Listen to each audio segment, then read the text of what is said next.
तुम्ही पाहताय एबीपी माझा आणि मंडळी आता वेळ झाली आहे ऑन लोकेशन रिपोर्ट पाहण्याची, अर्थात एबीपी माझाचं ऑन द स्पॉट हे बुलेटिन पाहण्याची।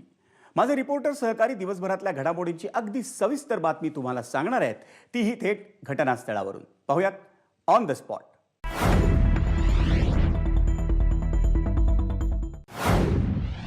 अजित पवार आणि त्यांच्या कुटुंबियांना बेनामी मालमत्ता प्रतिबंधक कायद्याअंतर्गत न्यायिक प्राधिकरणानं मोठा दिलासा दिला आहे। आयकर विभागानं तात्पुरती जप्त केलेली जरंडेश्वर साखर कारखान्याची जमीन, इमारत आणि इतर मालमत्ता परत करण्याचे आदेश न्यायिक प्राधिकरणानं आयकर विभागाला दिले आहे। अजित पवार, सुनेत्रा पवार, पार्थ पवार आणि गुरु कमोडिटी सर्व्हिसेस प्रायव्हेट लिमिटेड यांच्याकडून बेनामी प्रोहिबिशन युनिटनं जरंडेश्वर सहकारी साखर कारखाना आणि कारखान्याची इतर मालमत्ता मिळून एकूण 65 कोटींची मालमत्ता आयकर विभागानं तात्पुरती जप्त केली होती। 2016 सालच्या कायद्यानुसार सर्वोच्च न्यायालयानं ऑक्टोबर 2022 मध्ये दिलेल्या निकालानुसार ही सर्व मालमत्ता अजित पवार आणि त्यांच्या कुटुंबियांच्या पुन्हा ताब्यात आली आहे। 2010 सालाआधी झालेला व्यवहार 2016 साली झालेल्या कायद्यात लागू होत नाहीत असं सर्वोच्च न्यायालयानं म्हटलं होतं। अजित पवार आणि त्यांच्या कुटुंबियांच्या मालमत्तेवरची तात्पुरती जप्ती आयकर विभागाला रद्द करावी लागणार आहे। दरम्यान सर्वोच्च न्यायालयाच्या निर्णयाविरोधात आयकर विभाग कोर्टात जाण्याच्या तयारीत आहेत। आयकर विभागाच्या वरिष्ठ अधिकाऱ्यांनी ही माहिती दिली आहे। कॅमेरामॅन मनोज जयस्वालसह गणेश ठाकूर, एबीपी माझा, मुंबई। आंतरधर्मीय लग्नांची मोजदाद करण्याचा राज्य सरकारला काय अधिकार आहे? पुरोगामी महाराष्ट्राला 200 वर्ष मागे न्यायचं आहे का? असे प्रश्न राष्ट्रवादीचे आमदार जितेंद्र आव्हाड यांनी उपस्थित केले। वाढत्या लव्हजिहादच्या घटनांच्या पार्श्वभूमीवर राज्य सरकारच्या वतीनं विवाह समन्वयक समिती स्थापन केली, त्यावर आव्हाडांनी टीका केली। राज्यात आंतरधर्मीय विवाह समन्वय समिती गठीत करण्याचा शासन निर्णय मंगल प्रभात लोढांच्या महिला आणि बाल विकास विभागाच्या वतीनं मंगळवारी जाहीर करण्यात आला। नोंदणीकृत आणि अनोंदणीकृत लग्न, धार्मिक स्थळी जाऊन करण्यात आलेले लग्न, पळून जाऊन करण्यात आलेले लग्न आदी पद्धतीनं आंतरधर्मीय लग्न केलेल्या व्यक्तीची इत्थंभूत माहिती प्राप्त करणे हे या समितीचं मुख्य कार्य आहे। वसईची तरुणी श्रद्धा वालकरच्या हत्येच्या पार्श्वभूमीवर राज्य सरकारकडून हे पाऊल उचलण्यात आल्याचं सांगण्यात येत आहे। पण कुणी कुणाशी लग्न करायचा ही प्रत्येकाची खासगी बाब आहे, त्यामुळे राज्य सरकारने तातडीनं हे पाऊल मागे घ्यावं। जाती व्यवस्था म्हणजे चातुर्वर्ण व्यवस्था मजबूत करण्याचं हे काम आहे, असा आरोप देखील जितेंद्र आव्हाड यांनी केला। कॅमेरा पर्सन अरविंद वारगे यांच्यासह नवनाथ बन, एबीपी माझा, मुंबई। आपणच हरामखोर लोकांना निवडून देतो, त्याचीच ही फळं आहेत, अशा शब्दात ज्ञानपीठ पुरस्कार विजेते ज्येष्ठ साहित्यिक भालचंद्र नेमाडे यांनी सध्याच्या राजकीय परिस्थितीवर आपला संताप व्यक्त केलेला आहे। जळगावातल्या जैन हिल्स येथल्या साहित्य कला पुरस्कार वितरण समारंभाच्या अध्यक्षस्थानी ते उपस्थित होते, त्यावेळेला त्यांनी प्रसिद्धी माध्यमांशी बोलताना हा आपला संताप व्यक्त केलेला आहे। म्हणजे आपण हरामखोर लोकांना निवडून देतो, त्याचे हे फळ आहेत। आपल्याला कळत नाही का कोण चांगला आहे ते? चांगल्या लोकांनी पडूच नाही याच्यात, तसं झालं आहे सगळं। कुठला चांगला माणूस याच्यात धजेल पा? म्हणजे खोक्यांची भाषा चालते का आपल्यासारख्या? शक्य नाही। नीट सगळं मिळणं, अगदी प्रत्येक गोष्ट हे होत नाही आपल्याकडे। फार 10-15% लोकांचं नीट चाललं आहे। अशा लोकांनी कोणाला निवडून द्यावं हे तर कळलं पाहिजे लोकांना। काय उपयोग लोकशाहीचा? कोणाला मत देतो हे कळल्याशिवाय कसं काय सुधारणावं लागेल? महापुरुषांच्या विषयी बेताल वक्तव्य करताना राज्यातलं वातावरण गढूळ झालेलं आहे। आता हे कुठेतरी थांबलं पाहिजे, या प्रश्नावरती भालचंद्र नेमाडे यांनी ही प्रतिक्रिया व्यक्त केलेली आहे। चंद्रशेखर नेबे, एबीपी माझा, जळगाव। कोबड गांधी यांच्या अनघा लेले यांनी मराठीत अनुवादित केलेल्या पुस्तकाला राज्य सरकारने आधी पुरस्कार जाहीर केला होता, मात्र अचानक तो रद्द करण्याचा निर्णय सरकारने घेतला आणि साहित्य विश्वातून निषेधाचा सूर उमटला। अनेक साहित्यिकांनी त्यांना मिळालेले पुरस्कार परत केलेत, तर अनेकांनी विविध शासकीय समित्यांचे राजीनामे दिलेत। फ्रॅक्चर्ड फ्रीडम या पुस्तकात आक्षेपार्ह असं काही नाही। हे पुस्तक नक्षलवाद किंवा डाव्या चळवळीला बळ देणारे आहे असे वाटत नाही, उलट या पुस्तकात नक्षलवादावरती टीका केलेली आहे, अशी प्रतिक्रिया अनुवादक अनघा लेले यांनी एबीपी माझाशी बोलताना व्यक्त केली। मला पुरस्कार देताना तज्ञ समितीनं पुस्तक वाचून पुरस्कार द्यायचं ठरवलं होतं, पण पुरस्कार रद्द करताना पुस्तक न वाचताच सोशल मीडियावर आलेल्या प्रतिक्रियांचा आधार घेऊन तो निर्णय घेण्यात आला। पुस्तक वाचून पुरस्कार रद्द झाला असता तर हरकत नव्हती, असा मुद्दा त्यांनी मांडला। फ्रॅक्चर्ड फ्रीडमचा पुरस्कार रद्द करण्याचा निर्णय घेतल्यानंतर साहित्यिकांकडून सुरू झालेली पुरस्कार वापसी आणि निषेधाची मालिका आणखी वाढताना दिसते आहे. शरद बाविस्कर आणि आनंद करंदीकर यांनी त्यांना मिळालेले पुरस्कार परत केलेत, तर लक्ष्मीकांत देशमुख यांनी भाषा सल्लागार समितीच्या अध्यक्षपदाचा राजीनामा दिलाय.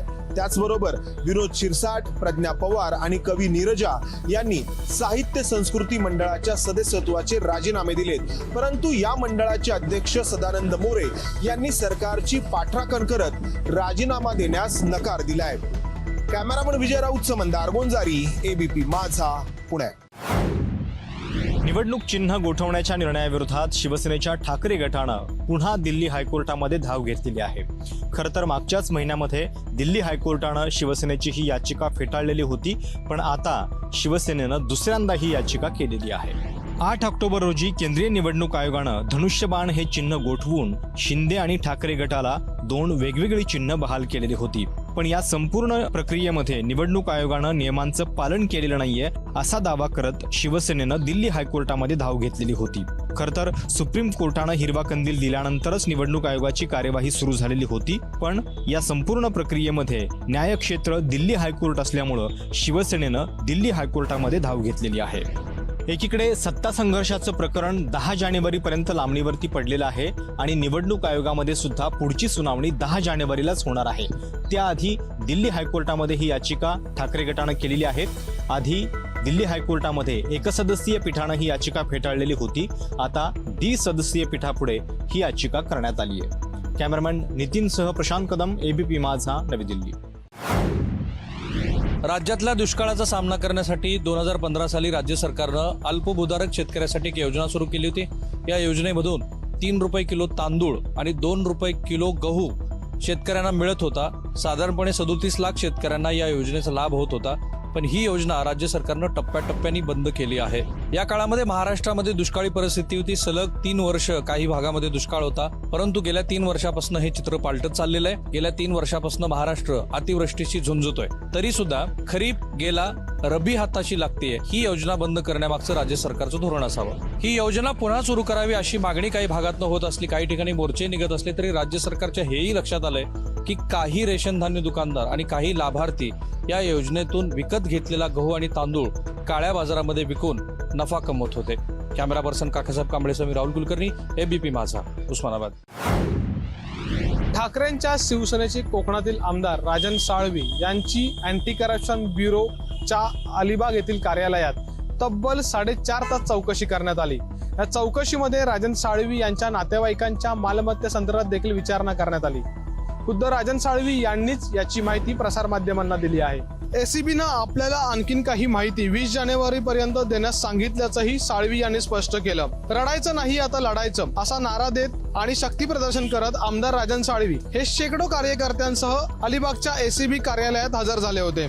आपल्यासह पत्नी, मुलगा, भाऊ, सासू सासरे आणि मेवणे त्यांची ही माहिती एसीबीनं मागितल्याचं त्यांनी सांगितलं. मी सर्वसामान्य कार्यकर्ता आहे, मी कशालाही घाबरत नाही, पण या साऱ्या मागे जो कोणी आहे त्याला राजन साळवी कोण आणि काय चीज आहे हे लवकरच कळेल असा इशाराही साळवी यांनी चौकशीनंतर दिला. यावेळी साळवी यांनी राज्य सरकारवरही थेट निशाणा साधला.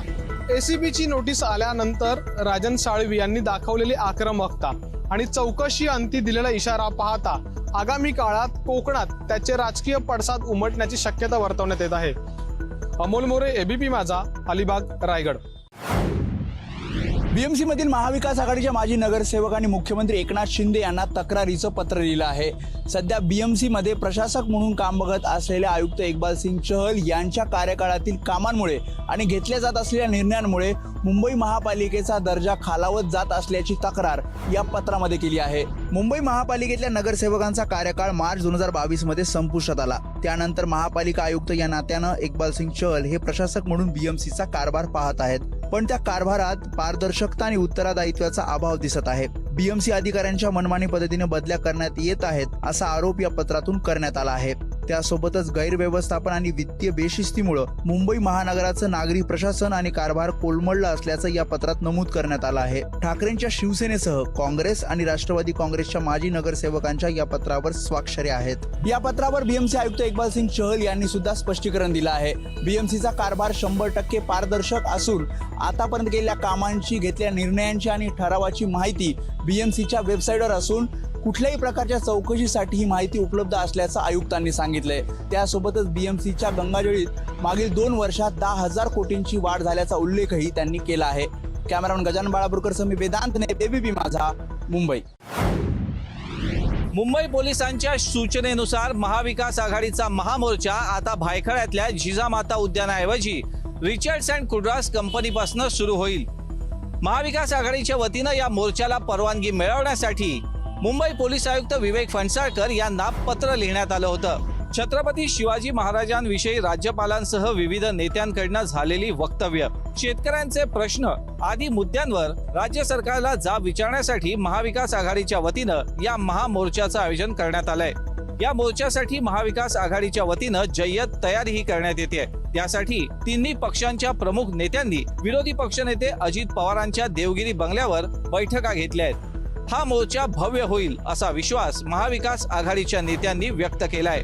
महाविकास आघाडीचा हा महामोर्चा भायखळ्याच्या रिचर्ड्स अँड कुड्रास कंपनीपासून सुरू होऊन छत्रपती शिवाजी महाराज टर्मिनस शेजारच्या टाइम्स ऑफ इंडिया इमारतीपर्यंत जाईल. तिथं प्रमुख नेत्यांच्या भाषणासाठी एक स्वतंत्र व्यासपीठ उभारण्यात येणार आहे. कॅमेरामन सचिन शिंदे, साम्या राणे, एबीपी माझा, मुंबई. मुंबईतल्या दादर येथील प्रबोधनकार ठाकरे चौकाचं सुशोभीकरण 3 वर्षापूर्वी करण्यात आलेलं होतं. मात्र महापालिकेने हे सुशोभीकरणाचं बांधकाम जे आहे ते पाडलेलं आहे. त्यामुळे मनसे पाठोपाठ उद्धव ठाकरे आणि शिंदे गटातील शिवसैनिक चांगलेच आक्रमक होताना पाहायला मिळत आहेत. ठाकरेंच्या शिवसेनेच्या स्थानिक नगरसेविका प्रीती पाटणकर यांच्या नगरसेवक निधीतून प्रबोधनकार ठाकरे चौकाचं सुशोभीकरण करण्यात आलं होतं. या बांधकामाला 3 वर्षही झालेली नसताना ते तोडण्यात आल्याचा आरोप ठाकरेंच्या शिवसेनेचे विभाग प्रमुख महेश सावंत यांनी केलाय.